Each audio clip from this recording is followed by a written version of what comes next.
But enough talk. So I can talk here all day. Let's take a look at what the game is all about. New massive environment. On the left side of the screen, you're going to see Metroville from the Incredibles playset. This was our largest footprint playset from last year.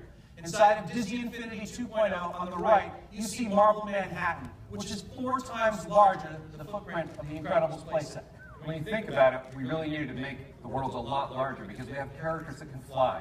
We really want to reward exploration in the world. The other thing that we wanted to do was, since these are realistic places, with New York, we wanted to have different buildings that you would recognize. But also, from all of your favorite Marvel stories, we'll have buildings like the Avengers Tower from those as well. So that's a quick look at what we're doing with the environments. But you guys really want to get into how we actually took these amazing Marvel superheroes and integrated them into the platform. And when you integrate superheroes into a game, there are a few things that our team knew they had to do incredibly well.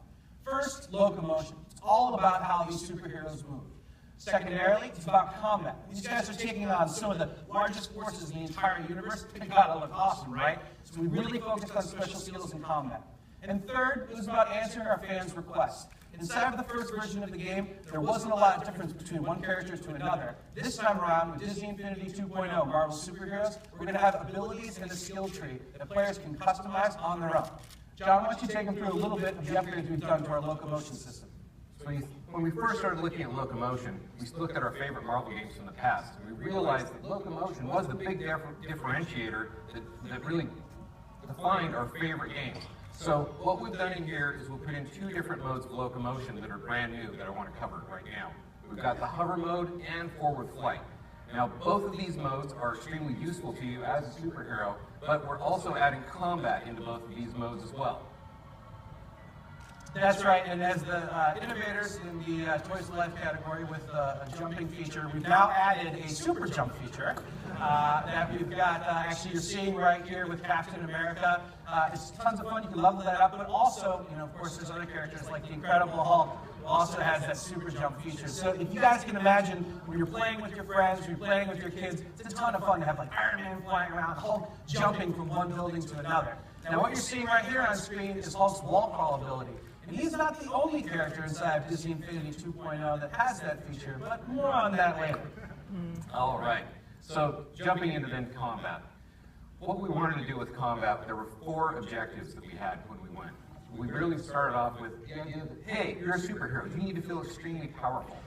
The other thing that we wanted to do was, we have a pretty broad audience, and we needed this to be really accessible, but we also wanted it to be very expressive and deep when you're in combat. Now the last thing is it needs to be true to character.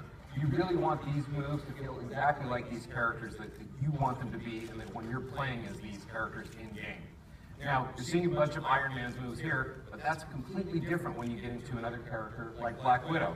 Black Widow is more of a character that we think of as a ranged melee.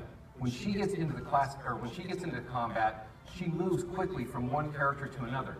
And we're trying to introduce these new classes of characters, and that's the skill that she has. So she's not going to be as powerful, but she will be able to move very quickly and control a lot of different enemies. Now, speaking of classes of characters, we have a class of character that we like to call the Brawler character, which Thor and Cap, which you'll see here in a minute, fit directly into. Players are going to have a blast controlling Mjolnir on their very own. You can throw it, call it back, or even level up your flight abilities. And if you want to, of course, Thor ultimately is the god of thunder.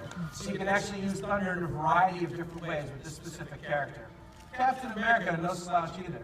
As one of the main members of the Avengers, Cap has got an awesome moveset. He's more of an up-close melee fighter, but he's incredibly strong for the skills and abilities that he has. Now, players can also go and update and upgrade his shield ability using a variety of different ways. It's a great way to kind of keep enemies a little bit at mid-range, while some of the other characters actually can get in real close and fight them. So the next category we've got is the ranged character. So with Hawkeye, it's really all about your bow. Now, he will be able to do some melee combat, but everything that you're going to go ahead and upgrade on him is going to be about how he uses ranged combat to be more effective in the game. Now, with that said, he's somebody that when you play together, you're probably going to want to stand off a little bit more. But all of his major upgrades and all the damage he does is really from afar. Now, the last major character in the game is the Hulk that we're going to bring in today. So with the Hulk, he does things completely differently. Not only is he incredibly strong, but he's got that huge mass, so when he responds a little bit quicker, he can get back into the fight sooner.